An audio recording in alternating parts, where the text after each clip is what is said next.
you are going to need to put in a little bit of extra force just to do it. It's actually one of the hardest Batmans.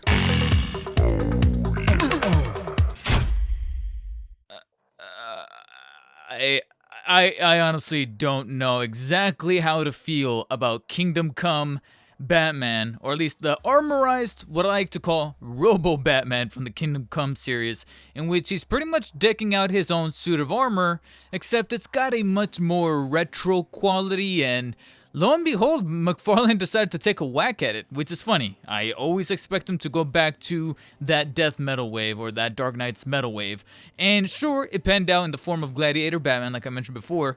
I'm not so convinced with the Kingdom Come armorized Batman here, with complete turbines and jetpacks, and again, this retro style kind of aesthetic that I actually do appreciate in regards to design, in regards to presentation. He definitely has the shelf presence as far as kind of standing up on the fence, or standing up on the shelf rather, and we can look at this Batman and go, yo, what kind of Batman is that? And he's definitely going to be a looker in that respect. And there's, like I said, several little nostalgic qualities about the way that he decided to design his suit, both in comic and here in McFarlane Toys form, that I actually really do appreciate. Specifically, this kind of Rocketeer slight influence with some little nuances of RoboCop, which wouldn't be really ruled out of the possibility out of the design, considering that this came out way after RoboCop. That was back in the 80s, and Kingdom Come was a late 90s comic run. One of the areas that it for sure comes through as far as that RoboCop aesthetic would have to be the shoulders, chest area, and the abdominal places, where we have this kind of like ridging going alongside the suit and the plates on top, as well as, like I said, the abdominal area, the belts, so to speak, with these handles and this kind of turbine kind of aesthetic in the middle, the chest pieces that again resemble the RoboCop suit through and through, and look at those shoulder platings. I mean, how does that not look like RoboCop?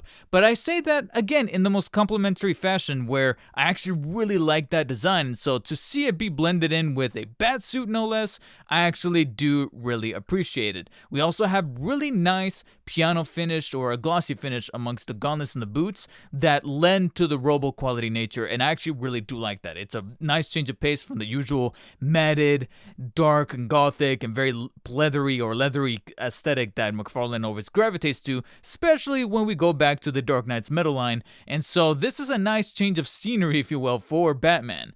The only area that I am a little bit split would have to be the overall cowl design, or rather helmet, because again, it's retaining some of those nostalgic qualities of very Rocketeer influence kind of background, especially with the dome head, but the ears are a little funky. I don't know if it's because of the way it's designed, or the unit that I got here specifically came with slightly warped ears that look more like antennae, and because of that, blended with the helmet style look of the cowl, he's looking more like Ant-Man than he is of Batman. But once we get down to the bat symbol that is pretty much a whole rubber piece encroaching not only the front of the chest but also the shoulders, is where, again, in terms of looks, it actually kind of works. I'm just worried more so about functionality because of the way that it's pretty much wrapping itself around the shoulders. We'll tackle that momentarily, however. Once we rotate towards the back, we then get yet another potential worry, which is not necessarily a cape, but rather a giant glider, if you will, powered by this retro-looking turbine engine here in the back, complete with jetpack and thrusters. And once again, I really dig the aesthetic with the grille here towards the bottom, the two engines here on the sides. Again, it's got that motif and that look that screams 1950s kind of serial superheroes, like, again, Rocketeer. It kind of even reminds me of The Incredibles. I was harkening back to that style with the way that everything's designed. Hell, if you want to keep it on Batman, the animated series kind of had a slick kind of look where it hinted that it was taking place in the 60s, but then ever so often you would get a piece of technology that contradicted that. That's neither here or there. I was just saying that it's just taking inspirational roots from there, and I've always appreciated that look. So to see it come through here in figure form with the Kingdom Come Robo Batman, I actually really do dig it. The issue, however, is that you can tell, because this is not necessarily a cape, but rather a giant plastic piece that is made out of this glossy finish, sure, it may look very premium, but two mild concerns. One is that it's going to definitively be a fingerprint magnet. This is one of the issues that a lot of gamers out there had with the original PlayStation 3, the piano finished glossy one, the big fat one from 2006, is that whenever you're going to be handling that thing, all of your print, you're not going to be able to get away with murder because your prints are going to be all over that damn thing. Not unlike Batman here whatsoever. As you can kind of see as I move the figure about the light, you can already see a few of my prints and smudges amongst that piece of plastic. And that same is going to go for virtually every other part of the figure that's going to be glossy, whether it be the quote-unquote accessories that we'll cover momentarily or the gauntlets and the boots. Every time you handle it, especially if you got really oily or dirty fingers, they are going to be present. So this guy's probably going to require a bit more maintenance than your traditional McFarlane Batman. The other issue that I guess is the perfect segue to move into articulation is that this is definitely gonna come into conflict with an awful lot of mobility and posability of the figure. And no part of the figure represents that better than the head, which is virtually non-existent because of the way that this overall collar is molded and placed here amongst the shoulders. You can obviously tell that you're not going to be able to rotate the head whatsoever, especially with the way that the chin piece here is designed and it's kind of protruding a little outwards. No head articulation horizontally. He cannot move the head left nor right, so that's pretty much completely out of the question. Tilting is technically another matter. You can fully tilt the head upwards and downwards very fluidly, but there is a trade-off, a major one at that, and that is that if you are a perfectionist or you have OCD like myself, then you might be driven crazy by the fact that tilting the head up and down will then reveal that the head is not even fully sculpted, if you want to look at it that way. Once you turn the figure to its sides and you start tilting the figure, you'll notice that he's pretty much molded halfway through. You can see the bottom of his face and the back of his head completely hollowed out when you do so. So you're pretty much left off, unless you're doing some kind of toy photography from the front, you're pretty much made to leave the head in a neutral position to avoid that kind of breaking of the illusion, so to speak. Then we get to the shoulders, which is where I was worried about not only the bat symbol here that is made out of rubber, but also the back glider piece, because rotation towards the front and upwards is definitely going to be able to happen, except once you come into contact with that rubberized bat symbol shoulder piece, yeah, it is flexible enough to kind of meander its way out of its path, but at the same time, you're then kind of forced to then take part in the extension, which is very fluid and very flexible, but once you rotate the other direction, that's obviously not going to happen due to the way that the glider is designed and in the way. So you're kind of expecting this, especially with the way that the figure is designed, but I was hoping for there to be some kind of hidden feature or hidden thing that will allow it to happen, but of course that's not going to be the case as you see there. As mentioned though, you can extend it very fluidly towards the sides, and there's even a decent amount of shrugging positioning with the shoulders going on right there due to the way that, much like Gladiator Batman, the rods that are connecting the shoulders to the inside part of the chest are designed in a much longer pace than some other McFarlanes, and therefore you're able to shrug very well amongst the axis there. Because of the way that the Robosuit is designed, especially around the arms, they decided to create a compromise with the elbows. You only really get one joint that is able to bend 90 degrees at the elbow, but much like some other McFarlanes, they baked in the second joint into the swivel at the very top. So you're able to rotate pretty much at the forearm, or rather the elbow, left to right like so. And then you do have the ball joint that is able to rotate the wrist 360 as well as incline inwards and outwards. This A-shaped cutout here in the middle of the torso does allow rotation left to right. I would argue it could go 360, but I actually faced a couple of issues trying to do so prior to the review when I was kind of mingling with the figure, so to speak, off camera. And when doing so, I did create a bit of a problem with this rubber piece that is pretty much creating the abdominal area with this belt that has the handles on it. And I don't want to risk breaking or damaging said rubber piece, because when I was moving all this about, I want to theorize that there's two joints actually here in the middle torso, one obviously right here in the cut, but another one in the waist that is separated from the crotch piece.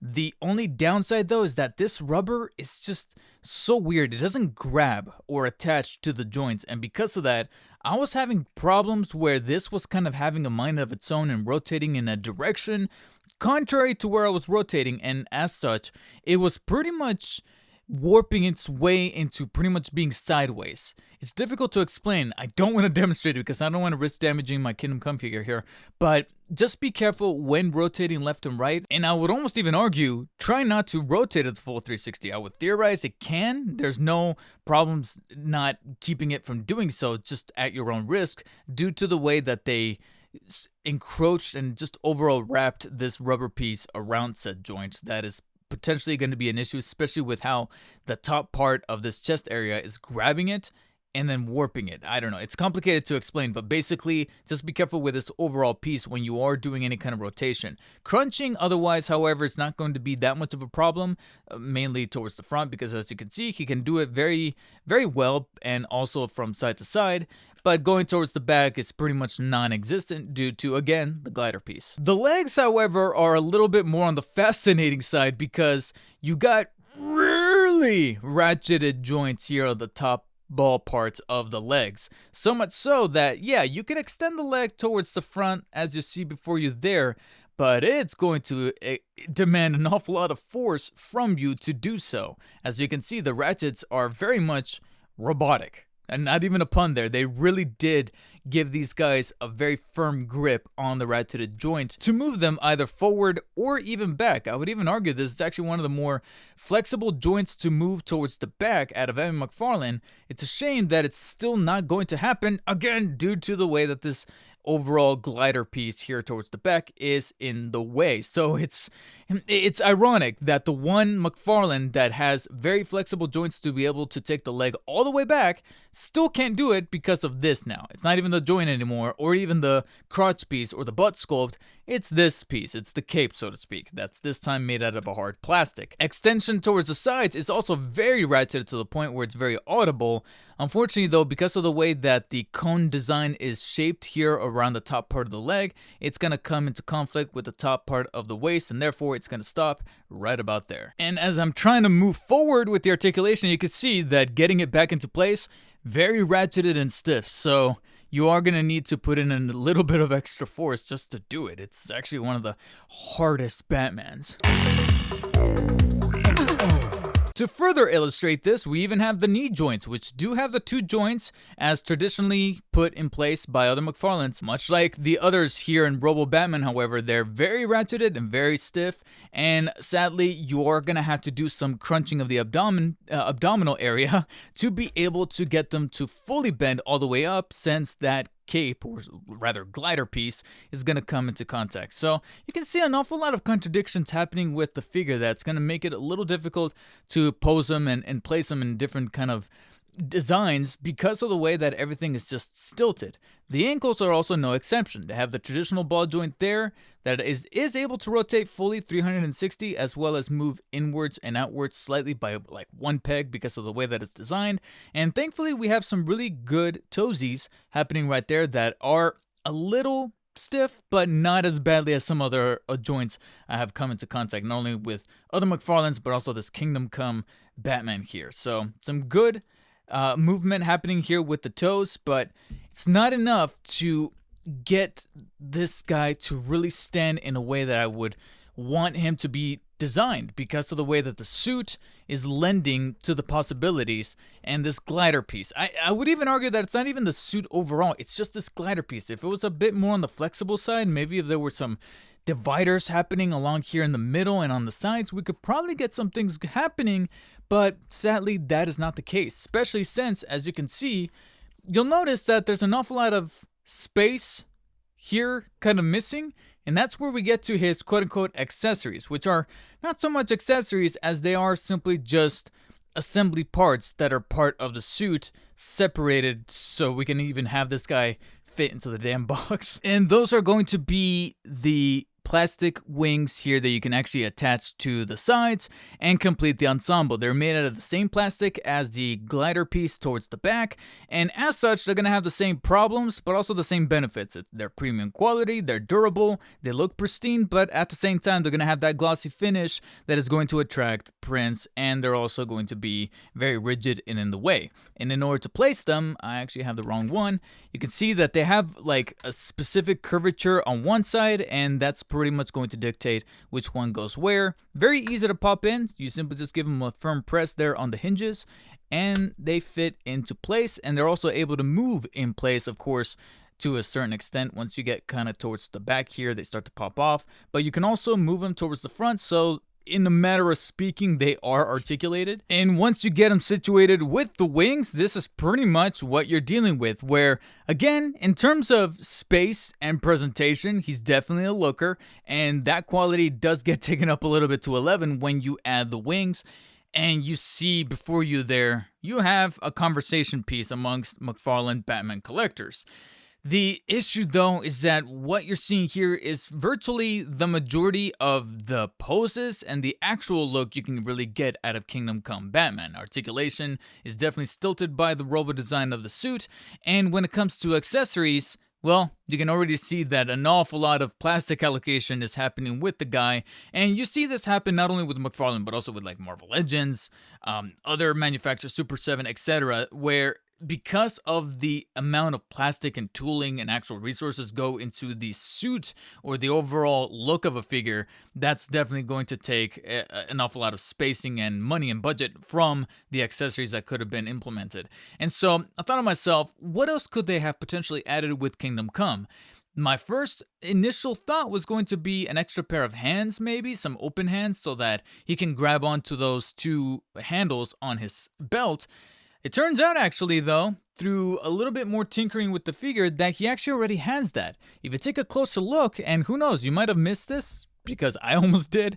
If you look underneath his fisted hands, you'll notice that he actually has hole cutouts right underneath. So through a little bit of finagling, you can get the hands to actually fit inside of those handles, those rubberized handles. You're going to have to bend and slightly even warp the handles on the rubber piece of the utility belts to get them to fit into the hands. But when you do it, lo and behold, he is ready for takeoff.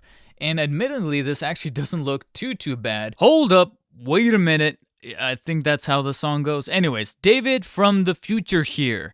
Despite thinking that it was a pretty neat trick to cut out holes at the bottom of the hands for Kingdom Come Batman so that he's able to hold onto those handles amongst his belt, I can now, from the future, confirm that this may not be the brightest idea, because after some observation and tinkering with the figure, especially while recording the B-roll, I noticed that the paint used to coat said rubberized belt and the section where the handles connect with the belt is starting to part, as you can see right here. So very much a warning to all of you, if you are planning on posing him in this way, just know that a little bit of the quality control revolving around the paint of this belt could be an issue, as it's starting to already show some fracturing and separation here, and thus I, from my personal experience, recommend that you don't really pose him in this way too much, if any at all. Anyways, back to the video. Frankly, this also leads to another little nitpick. It's not a major make or break, but it is something that just kind of puzzled me.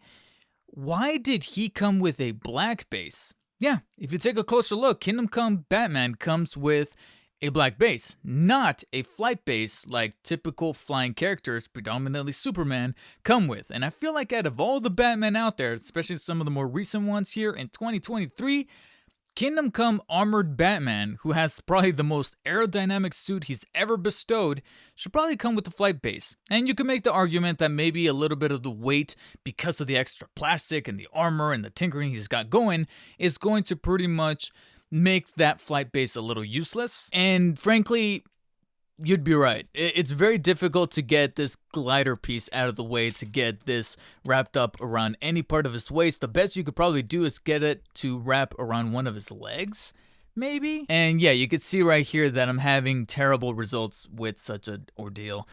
I just think that maybe through a little bit of extra work with the design, we could have had a very cool and dynamic looking flight pose with him, because he's just beckoning to take flight. You even got the cutouts inside of his fists to hold on to the belt here to look like he's taking off flight. So just think about it. You know, you can kind of press the legs forward, put the feet a little bit down, have him look up like so, and there you have Batman ready to take on flight. Maybe people who are a little bit more on the creative side can get some string and hold him up towards the sky or towards the ceiling of their collection room and make him look like he's actually taking flight. But as it is, this is probably the best I'm going to be able to do, is just to have him firmly planted on the ground with his wings expanded to make it look like he's about to do something. I don't know what, but he's going to do something. And frankly, that's kind of where I sit on the figure, is that there's an awful lot of qualities that I respect out of the Robo design and out of the creative look that is, again, like I mentioned before, a very nice change of pace for your typical McFarlane Toys Batman figure, and points for trying on McFarlane's side to give us this look for the Caped Crusader that is a little unorthodox, but still very welcome from a creative standpoint. I just think that it didn't fully pan out when it comes to it being an actual action figure, whether it be the articulation or some of the purpose behind the figure. Still, there's no denying that it's going to be a conversation starter to have them up on the shelf. Or maybe if you're into the toy photography thing, or if you're a completionist, I can understand. Otherwise, I'd say that this is a very strange figure that I just can't put my finger on. But again, it's better to get something that is new.